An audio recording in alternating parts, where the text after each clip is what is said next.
Oh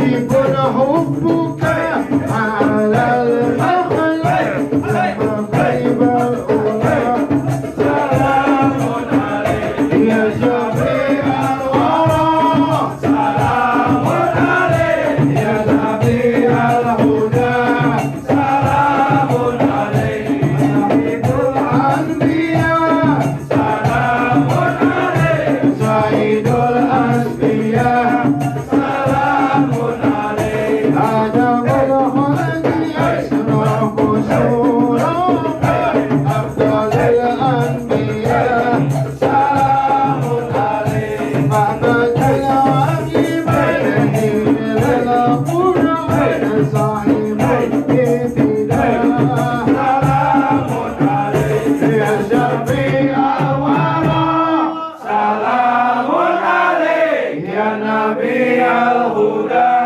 سلام عليك خاتم الأنبياء سلام عليك سيد الأسفياء سلام عليك سيد الأسفياء سلام عليك اللهم بلغ ثواب القرآن والنور والهدية الواسعة بعد القبول من آل وحيد محمد صلى الله عليه وسلم وصحبه الكرام والرسول الأنبياء والمرسلين وخدم شرائعه ودواعي الرحمن ومشاكل فضيلة الأشهبانية العالية خاصة والإمام الكريم الخالقة ولي البهود للنقشباني محمد وسيد الخير وسلطان المسجد الشيخ فائز الداغستاني ومن سلطان الشيخ محمد بن حسن والشيخ محمد بن مقبل وبين وفي جميع الأولياء وإلى حضرة الذين يسألون السجدة بالنسب الأخير الفاتحة.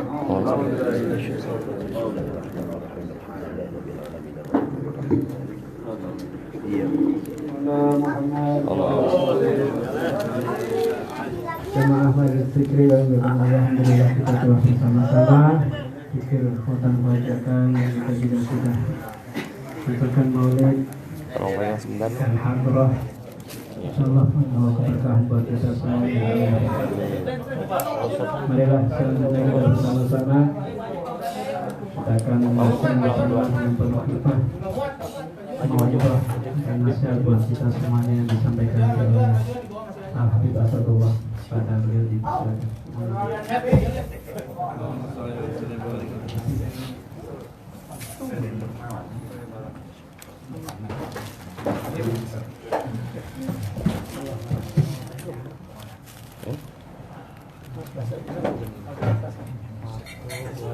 Enggak pakai di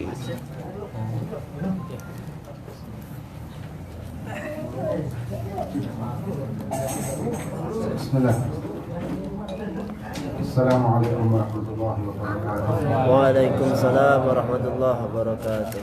Alhamdulillah. ya ampun. Wassalatu wassalamu ala Rasulillah Sayyidina Muhammad bin Abdullah wa ala alihi wa sahbihi wa man walah amma ba'du.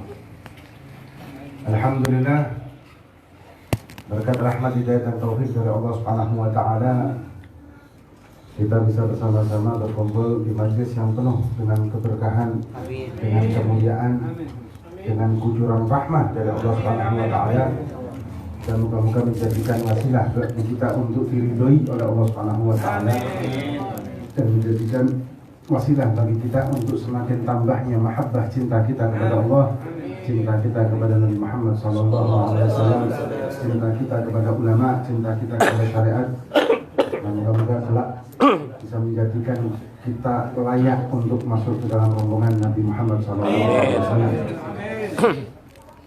Dan alhamdulillah kita masih suasana lebaran sebetulnya. Belum ada kue lebarannya, tidak ada tadi. Kupatnya ada. Kupatnya ada. Jadi kami ucapkan minal aidin wal faizin. Moga-moga amal ibadah Ramadan kita kemarin diterima oleh Allah Subhanahu wa taala. Amin. Disempurnakan oleh Allah Subhanahu wa taala, dan moga-moga kita diberi sehat afiat panjang umur fi taatillah hingga bisa menuju ke Ramadan yang akan datang dan kita bisa melaksanakannya dengan sempurna insyaallah. Banyak orang ketika malam lebaran dia merasa ini sudah terbebas, seolah-olah sudah terbebas dari belenggu. Ada juga yang mengatakan inilah malam kemenangan. Sebetulnya betul juga sih kemenangan ya. Kalau dia melakukan puasa Ramadan, melakukan ibadah dan menjaga dari hal-hal yang berbau maksiat di bulan Ramadan, maka dia dinamakan menang. Cuma menjadi masalah kalau misalkan dia puasanya tidak sempurna, ibadahnya juga tidak meningkat, maksiat juga tetap dia lakukan, terus menang apanya? Kan tidak ada kemenangan di situ. Ini satu. Terus yang kedua, waktu kalau nggak salah tahun 2000-an kalau nggak salah, saya lupa tahunnya. Saya waktu itu di Hadramaut. Kalau di Yaman ini di guru saya Habib Umar, itu kalau bulan Ramadan anak-anak yang wilayah-wilayah situ pulang semua. Sisa anak Indonesia, Malaysia, ya karena mereka nggak mungkin pulang kan, jauh kan. Sekalinya pulang nggak bakal balik. Ya, buat tiket aja berapa? Akhirnya mereka kita semuanya lebaran di situ. Dan setiap pagi sama Habib Umar dihibur kita dengan duduk-duduk sampai kadang-kadang menunggu isyarat habis sholat subuh sampai kita cerita. Salah satunya ada seorang teman kita yang beliau mengatakan di depan guru saya Habib Umar, itu sudah akhir-akhir Ramadan. Man ya'budu, bahasa Arabnya masih kurang-kurang ini dia, waktu itu masih awal-awal, orang Afrika. Man ya'budur Ramadan, fa Ramadan qad intaha. Wa man ya'budullah, fa Allah hayyun la yamut. Ketawa Habib Umar. Barang siapa yang menyembah Ramadan, maka Ramadan sebentar lagi selesai, kata dia. Nah, kalau menyembah Allah Subhanahu wa taala, Allah tidak ada selesainya. Hayyun la yamut, maha hidup dan tidak ada matinya. La nihayata lahu. Tidak ada akhirnya Allah Subhanahu wa taala. Karena Allah lah sang Khalik pencipta yang tidak terikat dengan waktu dan ruang. Allah lah sang pencipta yang tidak ada yang menciptakan dan tidak ada yang melahirkan, lam yalid wa lam yulad. Maka kalau kita beribadah karena menyembah Ramadan, ya ibadah kita cuma Ramadan aja kan. Tapi kalau Ramadannya selesai, ya sudah. Kapan ibadah lagi? Nanti Ramadan depan. Baca Quran waktu Ramadan, Masya Allah, baca Quran. Walaupun mungkin dapat sak juz gitu ya, atau 2 juz. Terus setelah malam lebaran, Qurannya ditutup, taruh di atas lemari. Dibukanya kapan? Antara dua. Yang satu kalau ada orang meninggal, yang dua Ramadan lagi. Itu pun ketika dibuka sudah harus ditiup dulu. Kenapa? Berdebu. Dibukanya pun kadang-kadang masih lengket. Ini orang-orang yang seperti ini menganggap bahwa ibadah itu cukup di Ramadan, karena berarti dia menyembah Ramadan secara tidak sadar. Dia menyembah Ramadan, bukan secara akidah ya, tapi secara penerapan dalam kehidupannya dia tidak menyembah Allah. Ini kita bahasnya bukan akidah ya, tapi menyembahnya adalah Ramadan. Nah, kemudian ada juga orang-orang yang punya prinsip begini. Kan di Ramadan itu dilipat gandakan semua amal ibadah. Ya, terus salah satunya ada namanya Lailatul Qadar. Walaupun Lailatul Qadar itu mubham. Mubham itu tidak jelas, samar. Kenapa kok samar? Hikmahnya supaya kita mencari mulai awal sampai akhir. Walaupun mu'tamad dikatakan oleh ulama, Lailatul Qadar itu diganjil akhir, 10 terakhir ganjil, tapi itu tidak jaminan. Bahkan dikatakan bisa tanggal 1 malah, bisa tanggal 2 malahan, bisa tanggal 3. Terserah Allah mau menempatkan di mana. Memang seringnya diganjil, tapi tidak mutlak, tidak harus. Nah, kenapa kok ditaruh secara samar oleh Allah Subhanahu wa taala? Supaya kita ikhtiar, supaya kita mencari. Nah, orang kalau melaksanakan apapun amaliyah di waktu Lailatul Qadar, khairun min alfi syahr, lebih baik dari 1000 bulan. Berarti kalau tahun sekitar 83 tahun lebih. Ya, 83 tahun lebih sekian bulan. Ada orang punya asumsi begini. Nah, kalau saya sholat subuh, dhuhr, asar, maghrib, isya di waktu Lailatul Qadar, berarti saya sholat 83 tahun pahalanya. Terus sudah selesai kan ya? Nggak perlu sholat lagi kan? Ngapain capek-capek? Kan sudah tercover semuanya di sini. Ini akal-akalan Abu Nawas ini ya. Walaupun Abu Nawas itu sebetulnya khilaf, ada yang mengatakan Abu Nawas itu sebetulnya Imam Suyuti, ada yang mengatakan bukan, ada yang mengatakan Imam Sanusi, ada yang mengatakan khilaf, ada yang mengatakan ini tokoh sufi terkenal. Wallahu a'lam. Cuma ini kan akal-akalan secara logika, padahal tidak seperti itu. Namanya pahala dengan kewajiban ini berbeda. Kewajiban ini ibarat utang, pahala ini bonus. Nah, utang ini, pokok ini kita wajib melunasinya. Mulai dari balik sampai kita meninggal. Wajib kita mempunyai kelengkapan membayar kewajiban 5 waktu tersebut. Ketika kita meninggalkannya, maka wajib qadha. Jumlahnya, ya kalau kita lupa maka kita perkirakan. Bukan terus diganti dengan amal ibadah yang pahalanya besar, cukup, enggak. Ya, karena ibarat kata kalau hutang maka bayarnya ya pokoknya. Ya, andai kata kita dikasih bonus, maka bonus ini bukan menutupi hutang, tapi masih kita wajib untuk bayar hutang itu. Nah, ada yang punya pemikiran seperti itu, hingga akhirnya dia padahal anggap ya sudahlah. Oke, anggap kalau kita melaksanakan ibadah tersebut dan berpahala sekian, maka kita bisa nyantai sekian tahun. Anggap gitu. Ini kalau ibadahnya diterima.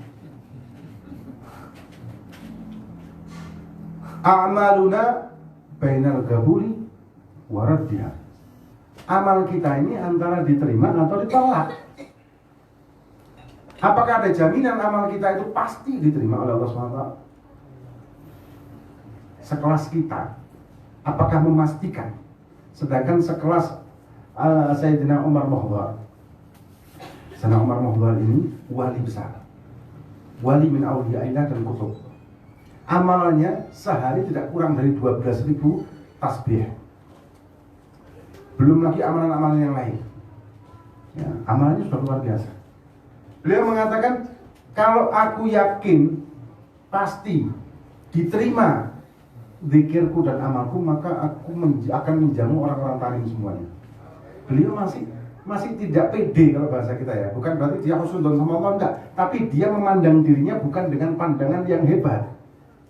Bukan dia husnudzon sama Allah, tidak. Allah pasti menerima ibadah seseorang yang benar, yang sesuai aturan syariat, yang tidak melanggar aturan syariat juga. Nah, dia memandang dirinya, apakah saya termasuk yang benar? Enggak tahu. Dan saya merasa saya belum benar. Padahal sekelas beliau. Beliau ini punya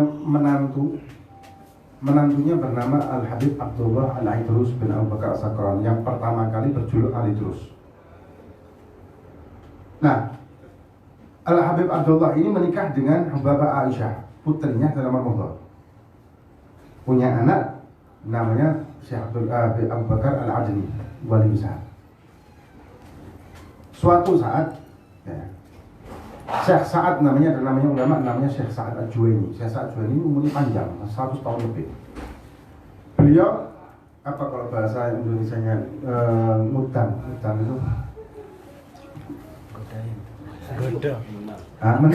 nimang bayi Bapak Aisyah ini, putrinya Sayyidina Muhammad. Dikatakan ya bintal kutub, ya ummal kutub, ya zawjatal kutub, masih kecil bayi. Wahai putrinya kutub, wahai istrinya kutub, wahai ibunya kutub, padahal masih bayi. Kemudian ketika Sayyidina Umar Muhdhar menikahkan putrinya dengan Habib Abdullah Al-Idrus, hamil. Ketika hamil ada sedikit perdebatan antara Habib Abdullah Al-Idrus dengan istrinya, masalah nama. Kata istrinya, aku kepingin anakku kalau lahir kayak nama ayahku, yaitu Umar. Katanya banyak, enggak, aku kepingin kalau lahir anakku ini sama dengan nama ayahku, yaitu Abu Bakar. Tahu-tahu perutnya kempes. Enggak berlama besar lagi. Ini akhir mau melahirkan. Tidak lama saya saat ini datang. Saya saat ini lagi di sawah. Tahu-tahu datang nyamperin, ya Habib, anak barusan didatangi sama yang punya anak. Dikatakan, ya Syekh, tolong antum pulang ke rumah, abi wa ummi. Jadi abahku, ayahku dan ibuku sekarang ini lagi berselisih tentang masalah namaku. Katakan kepada mereka, namaku bersama Abu Bakar. Padahal belum akhir, ini sudah ada karomahnya. Kenapa kok seperti itu? Karena bahnya Sayyidina Umar Mughdor merupakan wali yang luar biasa hingga menularkan kewalian tersebut dengan didikan otomatis ya, menularkan kepada keluarganya. Ya. Singkat cerita, dan banyak lagi yang fadilah dan keutamaan. Itu beliau masih belum yakin amal ibadahnya diterima oleh Allah. Padahal sekeras itu loh ya, sehebat itu. Nah kita, apakah kita yakin ibadah kita kemarin diterima sama Allah?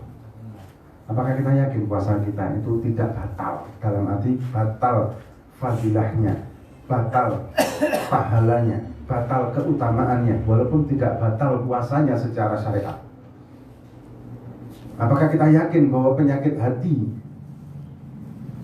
waktu kita di Ramadan tersebut tidak ada? Sedangkan penyakit hati itu bisa menghilangkan fadilah dan keutamaan Ramadan, dan juga bisa menghilangkan fadilah dan keutamaan ibadah yang lain. Apakah kita yakin bahwa ibadah yang kita lakukan ini sudah sempurna zahir batin? Apakah kita yakin bahwa ibadah yang kita lakukan ini sudah sesuai aturan-aturannya Allah Subhanahu wa taala dan nabinya? Wallahu. Kita optimis, ya memang harus optimis. Gak bisa kita putus asa, kok gitu saya ibadahnya nyantai-nyantai aja lah. Gak bisa begitu, kita wajib untuk ikhtiar tetap. Tapi jangan kita merasa bahwa kita telah sempurna. Karena kalau kita menganggap diri kita sempurna, maka sebaliknya. Dikatakan oleh Abu Bakar bin Salim, barang siapa yang memandang dirinya dengan pandangan ridha, maka Allah memandang dirinya dengan pandangan sukhut. Kalau kita kagum sama diri kita, ibadah saya ini sudah ada orang-orang kayak saya ini. Begitu saya sholat, sudah tenggelam ke dalam ma'rifat. Yang lain kan masih begitu. Kalau dia merasa seperti itu di hatinya, maka seperti saya berkata misalnya perkataannya ini, ketika kita memandang diri kita dengan kagum, maka sebetulnya hinalah kita di hadapan Allah Subhanahu wa taala. Orang-orang aulia ini, para wali-walinya Allah Subhanahu wa taala, beliau ini tidak merasa dirinya sebagai wali. Coba antum tanya para wali-walinya Allah Subhanahu wa taala itu, ya Syekh atau ya Habib atau ya Kiai, antum ini wali bukan? Minimal dia ketawa, yang mengatakan enggak, atau minimal marah, malah kita dilempar. Ya, kalau dilempar duit tidak apa ya, dilempar gelas bahaya banget itu. Enggak ada yang mengatakan enggak, aku ini wali loh, jangan main, enggak. Enggak ada yang seperti itu. Kenapa? Ya karena tadi ngatur hati ini memang susah ya. Hati ini selalu ada celah di hawa nafsu ini. Hawa nafsu ini selalu melihat celah di hati kita. Hawa nafsu selalu melihat celah di hati kita untuk mengambil alih kuasa hati. Bahkan di perkara-perkara yang baik sekalipun. Perkara yang baik sekalipun, hawa nafsu ini selalu mencari celah. Ketika sekecil apapun kesempatan, langsung diambil, langsung kita pengaruhi. Maka kalau kita tidak waspada dan kita lengah, ya sudah. Alhamdulillah kita. Nah, karena perlu diketahui bahwa ibadah itu kan bukan cuma zahir aja, dan juga bukan batin saja. Kita tidak akan pernah bisa sempurna ibadah zahir kalau batin kita tidak kita sempurnakan juga. Dan ibadah batin tidak mungkin sempurna kalau ibadah zahir tidak disempurnakan. Masih mungkin terjadi orang sholatnya luar biasa dengan kekhusyuan, dengan anggaplah bacanya itu bukan kulhu saja, tapi bacanya Al-Baqarah misalnya. Ya, luar biasa gitu lah. Tapi hatinya tidak sempurna, bisa jadi itu. Ada kemungkinan. Dalam arti orang sah ibadah belum tentu diterima. Orang yang diterima ibadah tersebut pastilah dari hasil yang sah. Itu kaidahnya sudah seperti itu. Kita harus berpegangan dengan kaidah seperti ini hingga kita selalu waspada dan kita tidak terlena dengan ibadah yang telah kita lakukan. Ulama-ulama mempunyai trik ketika dia selesai melakukan ibadah apapun, baik ibadah badannya, ibadah batinnya, ibadah maliyah, ibadah kan macam-macam, langsung segera dilupakan ibadah itu. Kalau kita kan masih teringat-ingat, apalagi ibadah mal, ibadah harta. Anak dulu pernah masukin duit di kotak masjid ini 100.000. Kapan? Tahun lalu. Tahun lalu masih ingat. Nah, ibadah mal ini kan. Jadi setelah selesai melakukan, lupakan. Selesai melakukan, lupakan. Itu mujahadahnya para aulia. Jadi tidak bangga diri dengan amal, enggak. Tidak pede dengan amal, ya. Walaupun dia berusaha untuk menyempurnakan amal itu tadi. Nah, maka kalau misalkan ada orang yang dia terlena dengan itu dan dia hanya merasa sempurna di ibadah batinnya saja, sedangkan zahir tidak dia hiraukan, itu juga keliru. Ada beberapa orang yang menganggap yang penting batin, zahir tidak perlu. Nah, orang yang menganggap yang penting batin ini adalah orang yang maghrur sebetulnya. Kenapa? Karena batin itu kalau sempurna hasil dari zahir yang sempurna. Kalau zahirnya tidak disempurnakan dan dia merasa batinnya sempurna, berarti kan masuk ke ujub tadi. Penyakit hati lagi. Ya. Jadi celahnya itu memang luar biasa sekali. Hawa nafsu itu, kalau bisa dikatakan ya, Allah SWT menciptakan makhluk yang bernama hawa nafsu itu abstraknya luar biasa, unik, sangat unik yang luar biasa. Kalau kita semakin mempelajari hawa nafsu, maka kita akan semakin kagum sama Allah SWT.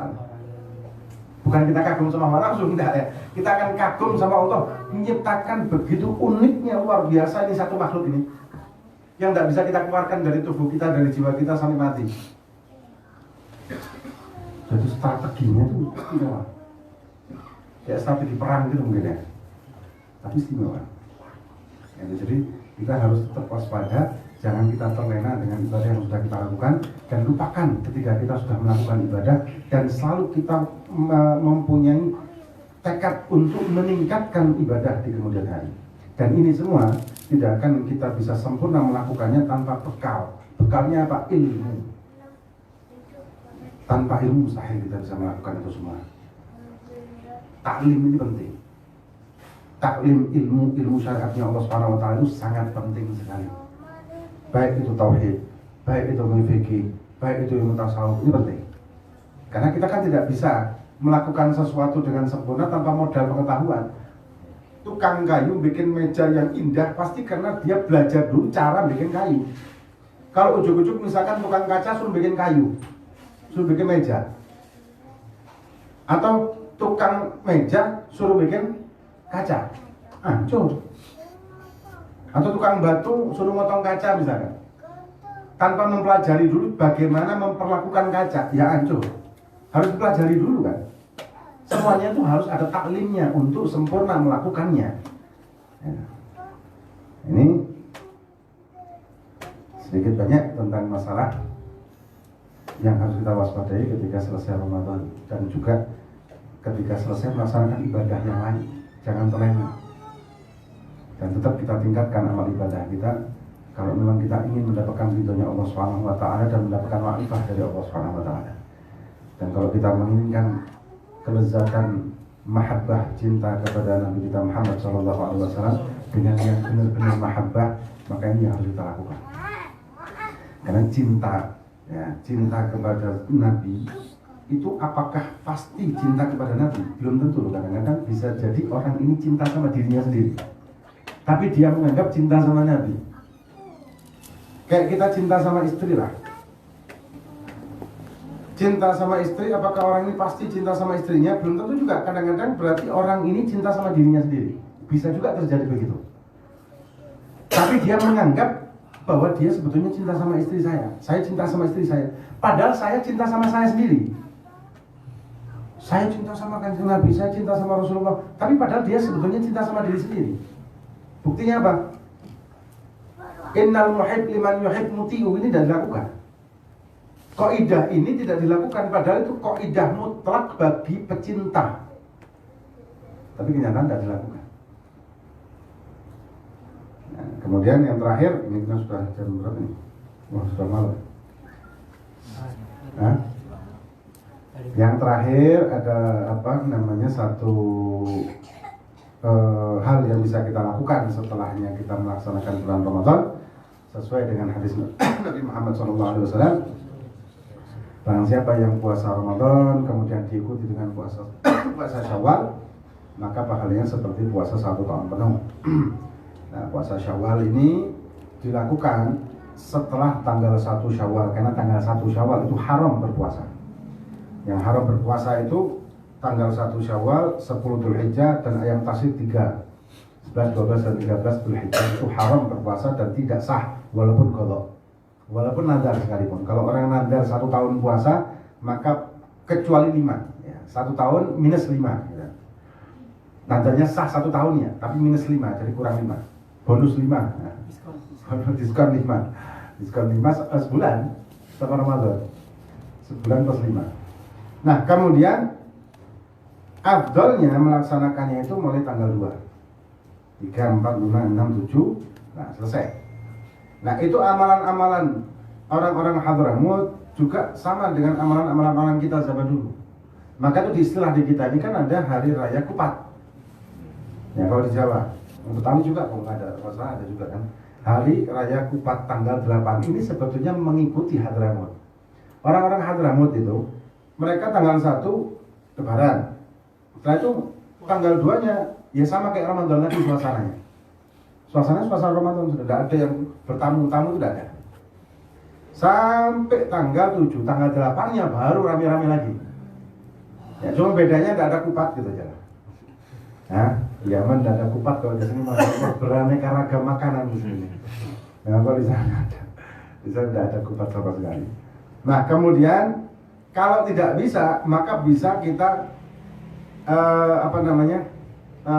kita laksanakan itu pokoknya selama di dalam bulan Syawal. Walaupun pencar-pencar tidak berurutan boleh. Afdolnya berurutan tanggal 2 sampai 7, tapi kalau tidak berurutan boleh. Ya, kalau kita kan kebanyakan kita di Indonesia ya, walaupun ada hari raya Kupat juga, karena sudah adatnya ini tetap berlangsung, cuman kebiasaan puasa Syawalnya ini kan sudah hilang di antara kita ini. Nah, tanggal 2, tanggal 1, 2, 3 dan seterusnya itu biasanya kita silaturahmi ke rumah saudara-saudara kita, dan biasanya makanannya enak-enak. Nah, kalau puasa kan ludah banget ya. Ini makanannya nggak pernah ada kecuali di Lebaran. Mau makan lagi puasa, bingung. Ini mau tak bawa pulang ya malu, mau minta kresek juga nggak enak. Akhirnya ya, batalin. Akhirnya dibatalin. Nah, kalau kayak gitu lah, tidak apa-apa lah. Ya, yang penting kita tetap melaksanakan puasa 6 Syawal itu di bulan Syawal, walaupun tidak berurutan. Kemudian, ini masih khilaf memang di antara ulama, tapi bisa kita lakukan, yaitu kalau kita punya qadha Ramadan, kita bisa gabungkan antara qadha itu dengan puasa Syawal. Walaupun itu sebetulnya khilaf di antara ulama, tapi di kitab I'anatul Talibin ada, di beberapa kitab yang lain juga ada. Jadi kita gabung. Puasa qadha, niat puasa qadha plus puasa sunnah Syawal. Dengan kita melakukan 2 niat, 1 puasa, itu maka kita mendapatkan 2 pahala. 1 qadhanya, yang kedua adalah Syawalnya. Yang istimewa lagi kalau bertepatan dengan Senin atau Kamis, bisa kita gandeng lagi. Dan ini juga dikiaskan dengan mandi wajib. Mandi wajib bisa digandeng dengan mandi sunnah. Misalkan orang ini junub pada hari Jumat pagi, maka dia bisa mandinya itu dengan 1 kali guyuran atau 1 kali mandi, 2 niat. Yang 1 niat untuk menghilangkan hadas besar, yang kedua niat mandi Jumat, maka dia dapat 2 pahala. Sholat ada 14 macam sholat sunnah yang bisa digabung dengan yang lain. Ya, sholat sunnah seperti tahiyat masjid, sholat hajat, kemudian sholat istikharah, sholat taubat, qudum safar, sholat safar, sholat zafaf, sholat kital, dan macam-macam ada 14. Nah, itu bisa digabung dengan yang lain seperti di dalam beberapa kitab seperti kitab Ruhiyah dan lain-lain. Nah, kesempatan-kesempatan ini kita ambil semaksimal mungkin. Sayang soalnya kan, karena ini waktunya terbatas. Puasa Syawal itu waktu yang terbatas. Ketika kita tidak melakukannya sampai selesai Syawal, maka kita akan kehilangan kesempatan pahala 1 tahun penuh itu. Padahal kita ini kan sangat membutuhkan pahala. Karena nanti di yaumul kiamah kehidupannya itu kehidupan yang kekal abadi selamanya. Sedangkan di dunia kehidupannya itu sementara. Kita menyibukkan diri kita untuk mencari bekal di kehidupan yang sementara, tapi kita melupakan bahwa kita punya kehidupan yang selamanya. Nah bekalnya, logikanya, kehidupan yang sementara dengan kehidupan yang selamanya, otomatis seharusnya lebih banyak mana bekalnya? Selamanya. Kalau sementara, ya karena namanya sementara kan terbatas. Tapi kalau selamanya tanpa batas, khalidina fiha, selamanya. Nah kalau selamanya maka bekalnya otomatis harus lebih banyak daripada kehidupan yang sementara. Nah kesempatan-kesempatan seperti itu kita ambil supaya kita bisa menambah bekal akhirat kita. Nah, ini moga-moga bisa bermanfaat bagi kita. Fid din wa dunya wal akhirah wallahu a'lam bishawab.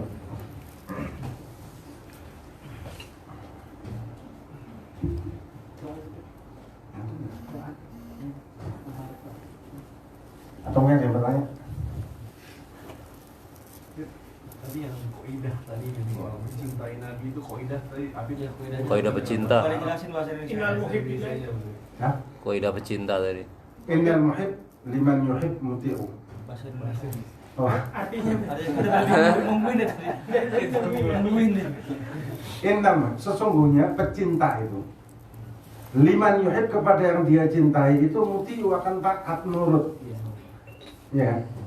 Kita kalau cinta kepada orang, maka kita akan nurut sama orang itu. Bukan orang itu harus nurut sama kita dengan alasan saya cinta sama Anda, maka Anda harus nurut saya. Enggak. Itu kaidahnya Imam Hasan Basri. Jadi Allah memerintahkan kita melaksanakan sholat 5 waktu. Kalau kita mencinta sama Allah, ya kita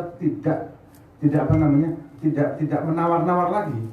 Waktunya sholat ya sholat, dengan kondisi apapun. Allah memerintahkan kita untuk taklim, untuk kita ngaji, taklim, belajar ilmu syariat, ya tanpa ada alasan apapun. Nabi memerintahkan kita untuk begini, Nabi memerintahkan kita begini, Allah memerintahkan kita menjauhkan ini, Nabi memerintahkan kita menjauhkan itu. Ya kita tanpa bertanya dan tanpa berpikir 2 kali langsung kita lakukan kalau memang kita cinta. Tapi kalau kita masih mikir loh, kalau saya melakukan ini kan nanti saya begini, nah itu berarti bukan cinta sama Allah dan Rasul, itu cinta sama diri sendiri masih. Kayak gini kan? Bapak di sini ada yang ahli hisab enggak? Banyak. Ahli hisab banyak kan? Nah, istrinya enggak suka karena mungkin punya sakit atau gimana, walhasil enggak suka kita ngerokok. Ya. Yang ngomong sama kita, tolong kalau kamu cinta sama aku, berhentilah rokok. Gimana? Ini dulu asap gitu. Ya itu kembali lagi kok ini. Cinta Kok tidak ini? Anda cinta sama istri apa cinta sama kita juga? Masih separuh-separuh berarti kan? Cinta istri setengah, cinta sama diri sendiri juga setengah. Nah kalau kita mengatakan, ya sudah, demi kamu saya tidak akan merokok lagi, langsung betul-betul direalisasikan, berhenti total. Nah inilah namanya mahabbah. Untung bini gue gak denger. Itu streaming loh. Bahaya dia. Untung bini gue gak denger. Ini bahaya banget itu. Itulah contoh mahabbah, contoh cinta. Wallahu a'lam. Ada yang lain lagi?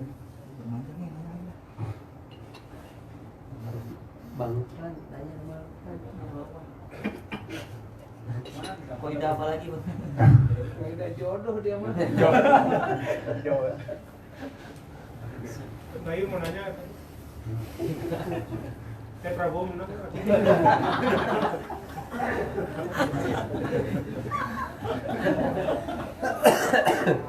Masalah itu kita doa sama Allah, minta sama Allah siapapun Ya. Pokoknya menjadi kebaikan bagi umat Islam. Kalau tidak baik sama umat Islam, kita mohon sama Allah cepat diganti. Kalau nggak tobat.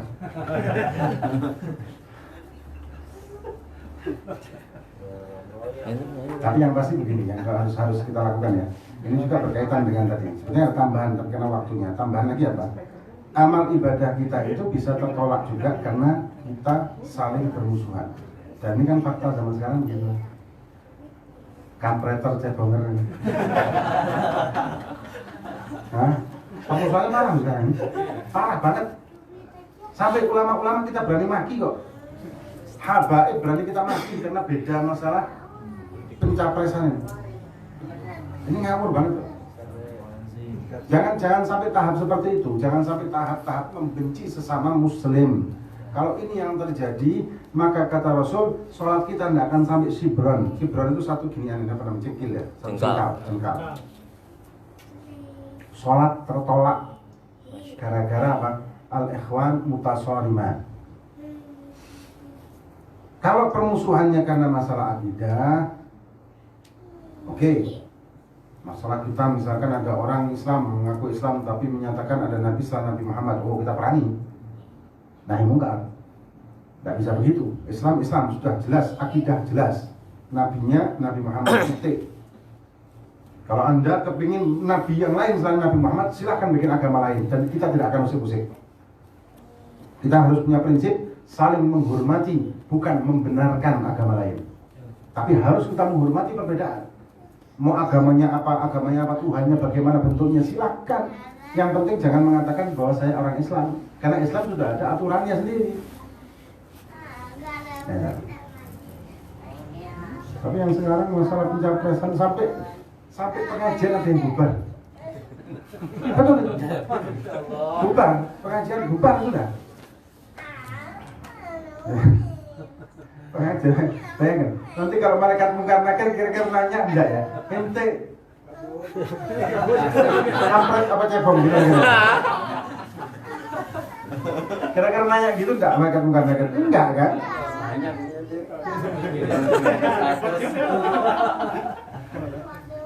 Kita surganya surga cebonger, surga kampret. Enggak juga, ini semuanya masalah dunia. Masalah dunia. Jadi jangan sampai menjadikan perpecahan di kalangan kita umat Islam. Parah memang kalau seperti sekarang ini. Ya. Benaran. Tadi saya baru dengar sebetulnya ada niat sholat yang digabung itu. Mohon penjelasannya. Ada di dalam beberapa kitab, terutama di bab tentang arkanus sholat, di pembahasan tentang niat. Itu biasanya dikajinya di bab itu. Seperti di kitab Buya itu ada juga di situ. Kemudian ada 14 yang dari sholat ya, namanya yang dari sholat. Ada 14 macam sholat sunnah yang bisa digabung dengan sholat yang lain selain 14 itu, atau sesama 14 ini, atau digabung dengan sholat wajib. Contoh, kita masuk ke masjid, di masjid sudah sholat zuhur jamaah, lagi sholat zuhur jamaah, maka kita masukkan. Sedangkan kita belum tahiyat masjid. Gimana? Apakah saya tahiyat masjid dulu kemudian selesai ikut jamaah? Enggak. Dalam posisi seperti itu, maka kita harus mengikuti jamaah langsung tanpa tahiyat masjid. Lalu tahiyat masjidnya gimana? Ada khilaf di antara Imam Ibnu Hajar, Imam Romli, bahwa kalau kita niatkan mengikuti atau kita niatkan berjamaah dengan imam sholat zuhur, jadi sholat fardhu zuhri ditambahi dengan dua tahiyatul masjid, maka kita dapat 2. Tapi kalau menurut Imam Ibnu Hajar tanpa niat juga dapat. Menurut Imam Romli, menurut Imam Romli tanpa niat pun sudah dapat. Ya, karena waktunya seperti itu. Jadi dapat dengan sendirinya. Antara lain itu tahiyat masjid, kemudian sunnah wudu, kemudian safar. Ketika kita mau bepergian itu sunnah sholat 2 rakaat dulu di rumah. Kemudian kudum minas safar. Kudum minas safar ini datang dari safar. Itu sunnah sholat 2 rakaat di masjid sebelum masuk ke rumah. Cuman karena zaman dulu kan kalau safar itu kan pakai unta, pakai ini. Kalau kita kan zaman sekarang agak repot memang. Kemudian yang walaupun santri sekalipun jarang melakukan padahal tahu, yaitu sholat sunnah zafaf. Hanya teori, prakteknya jarang yang melakukan. Apa? Ketika selesai akad nikah, sebelum salaman sama istrinya, kalau salaman kan batal otomatis, maka disunnahkan untuk sholat sunnah zafaf 2 rakaat. Itu walaupun santri semua kita rata-rata kita tanya nggak melakukan. Kenapa? Repot. Yang repot dengan make upnya yang sudah keburu-buru kepingin sabat tangan maksudnya. Itu zafaf. Kemudian tobat, kemudian istikharah, hajat, kemudian sholat di lam ya'budullah, di tempat yang tidak dilaksanakan ibadah. Misalkan dia baru beli rumah, tempatnya bukan orang muslim, ya kan, tempatnya tidak akan ada yang sholat di situ, maka kita sholat dengan niatan di tempat yang belum pernah dilaksanakan sholat itu di situ. Itu juga sunnah. Kemudian kata lupa, bahasa ada 14 sholat. Ada 14 macam sholat yang bisa digabung dengan sholat yang lain dengan niat. Selain daripada itu enggak. Kayak duha, boleh enggak duha digabung dengan godok? Enggak boleh. Karena duha tidak bisa digabung. Tapi kalau duha digabung dengan tahiyat masjid bisa. Atau duha digabung dengan wudu bisa. Tarawih bisa digabung enggak? Tapi kalau tarawih digabung dengan hajat misalkan boleh. Atau istikharah mungkin, atau tobat mungkin bisa. Tapi kalau digabung dengan godok enggak.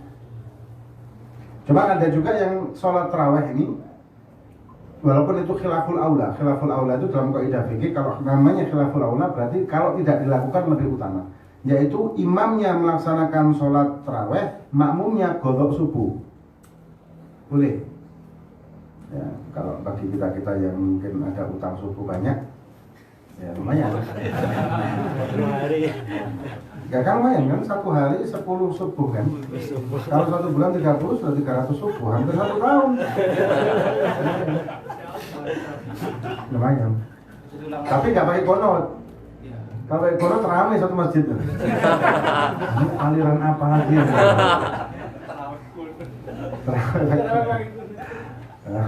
Imamnya tidak konot.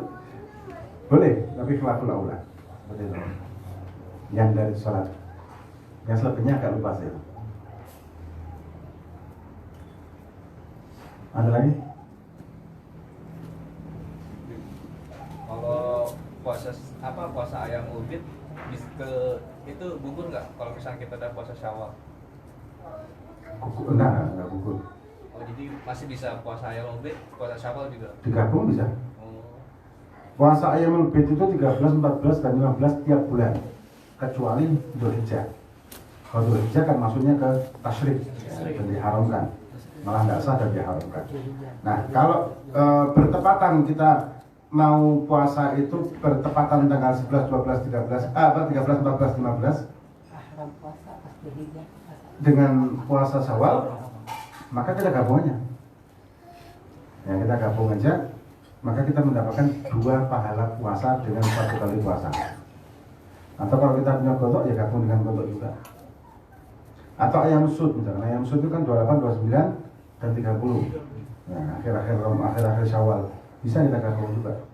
Cuman kalau yang satunya yang nggak bisa. Kan begini. Hijriah itu kan antara 30 atau 29. Kalau misalkan Syawal ini 29, maka ayamul bid atau ayam sud itu, puasa ayam sud itu maka 28, 29 dan 1. Nah, otomatis kalau 1 tidak bisa digabung dengan puasa Syawal karena sudah keluar dari Syawal. Nah,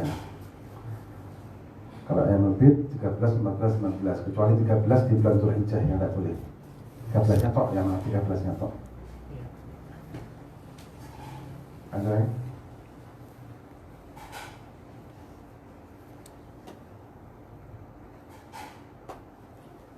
Ada?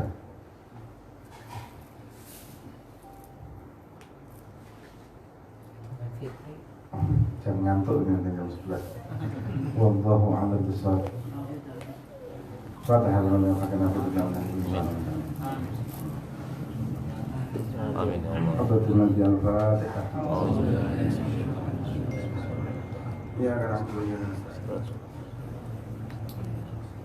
ظالما الفاتحة والصالحات والفاتحة كما نسمع وتب علينا إنك أنت الغفور الرحيم وعلمنا كلنا اللهم نسأل العافية وترحم في طاعتك يا أرحم الراحمين اللهم اغفر حاجة حاجة قلبنا ونسمع ربنا كلنا من الصحة والعافية وترحم في طاعتك يا أرحم الراحمين وصلى الله على سيدنا محمد وعلى آله وصحبه وسلم الحمد لله رب العالمين.